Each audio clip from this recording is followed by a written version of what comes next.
Morning mist folds between the pepper vines. The air smells of damp earth and a faint, sweet heat, like a memory you reach for with your tongue. I hear a pair of shears somewhere ahead, a farmer greeting me in softly spoken Khmer. Sak Sabai, Doris. Welcome to Ancient Echoes KH. I'm Simnong Bradley, and today we walk the salty, sweet rows of Kampot pepper gardens to meet the growers who say their spice tastes like home. And I'm Sovin Linda. I can hear the humidity already, even in my head. Today, we'll trace pepper from vine to market, listen to an elder grower, a cooperative organizer, and a young agronomist, then give practical tips if you'd like to visit respectfully. Expect close-up sounds, leaves, drying racks, the click of sorting trays. It's a short journey, but rich. Quick context, then we're on the path. Kampot pepper carries a long history, traded along the coast, prized for its mineral notes. And today, the word terroir helps explain why a pepper from this region tastes different from another. In show notes, I list sources and local partners. This segment will briefly outline the practical stages: harvest, drying, sorting, and the cooperative networks that shape markets. No technical overload, just the essentials to understand what we hear in the fields. From a cultural standpoint, terroir isn't just soil chemistry. The layers matter: seed variety, how a family prunes vines, where vines are planted relative to the sea breeze, and how knowledge passes from parent to child. Those human decisions are part of place, too. I first walked into a smallholder's garden before dawn. Dew collected on banana leaves. The grower, an elder named Chea, moved slowly between bamboo frames draped with vines. He cupped a cluster of ripening peppercorns and said, with a smile you could taste, "This vine was my father's. We read the weather by the leaf, like reading our rice fields." I asked him what made his pepper different. He laughed softly and said, "It remembers the river." When you say remembers the river, what struck me was the shorthand for a lifetime of observation: salinity from near-shore air, the humus in the soil, and a family's pruning rhythm. I asked Shea if he could teach me one practical pruning gesture. He showed me how to snip just above the knot so the vine sends energy to the next cluster. Simple, hands-on knowledge that shapes flavor over years. There are processing stages worth naming because they change taste. Harvested pepper can be dried in the sun, partially fermented for white pepper, or left to blacken on the vine.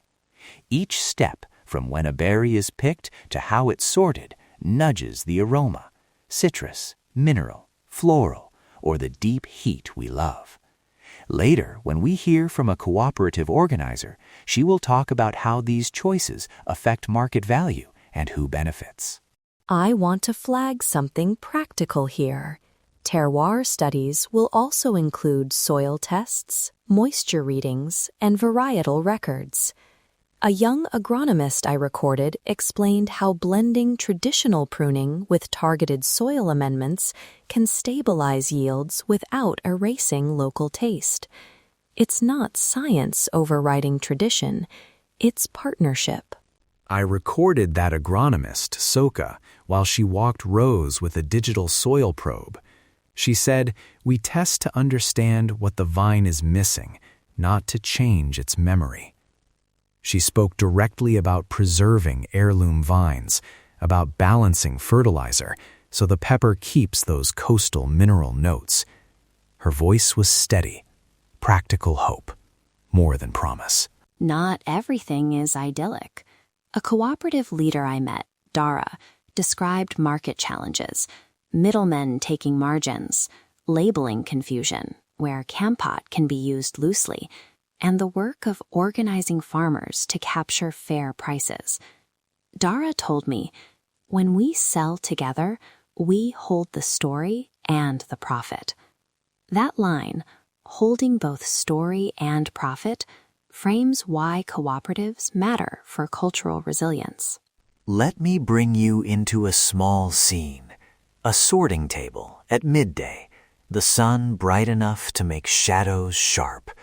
Workers move pepper into trays, fingers sifting for color and size. A woman near me sorted with a rhythm. 3 in the palm, toss, 3 again. She hummed a tune I later learned is a market chant used to time work. Little human rhythms like that keep production moving and seeds of memory alive. This is where field recordings matter.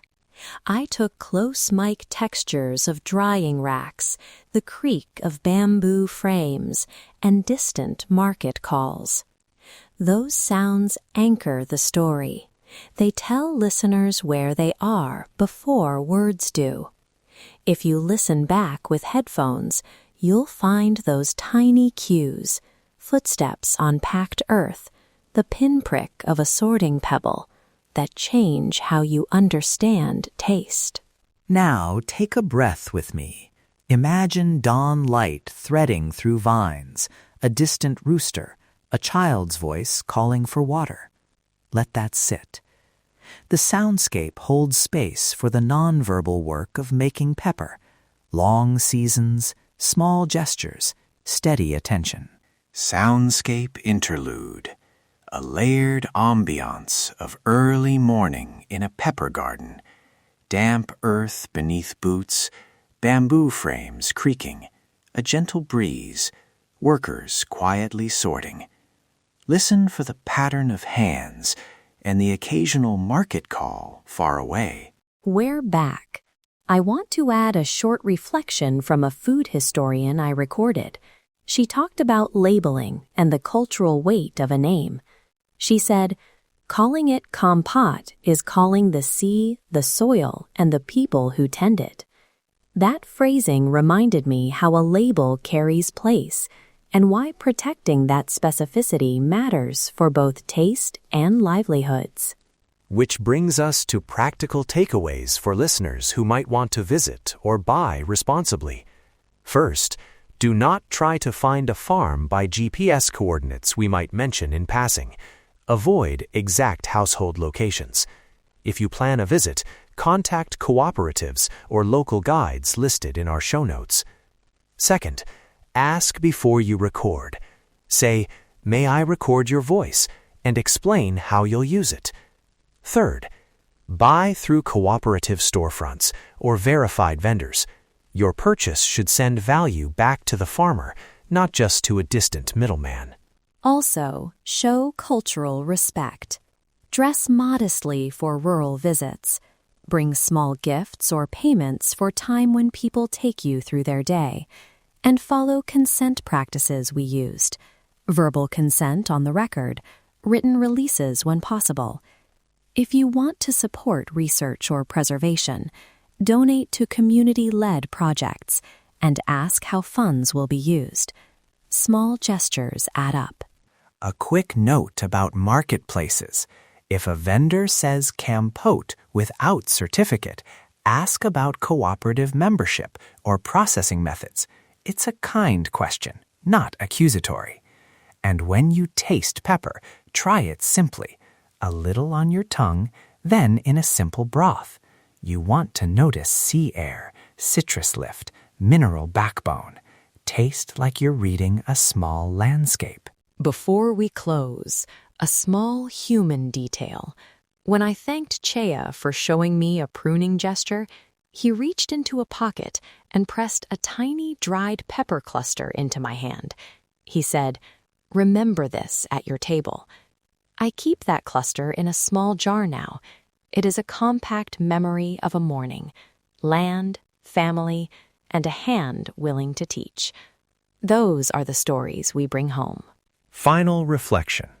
Taste is not only chemistry, it's cultural memory carried in seed and hand. Kampot pepper is a place rendered into spice by people who tend vines across seasons. If you listen closely to the creak of bamboo, the hush of sorting trays, the quiet of a farmer's laugh, you begin to hold that place with you. Meet the makers of Khmer life, and when you buy, make sure your money walks back to those hands. Thank you for walking these rows with me. If you enjoyed this episode, subscribe to Ancient Echoes KH so we can keep bringing field portraits like this to your ears. Find full show notes, partner cooperatives, and our recommended fair vendors on the website. I'm Sam Nang Bradley. Listen, learn, belong. Quiet stones, loud stories. And I'm Sovin Linda.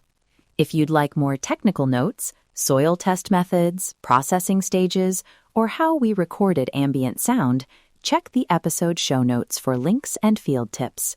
Share this episode with someone who loves food and place. We'll meet you in the next field.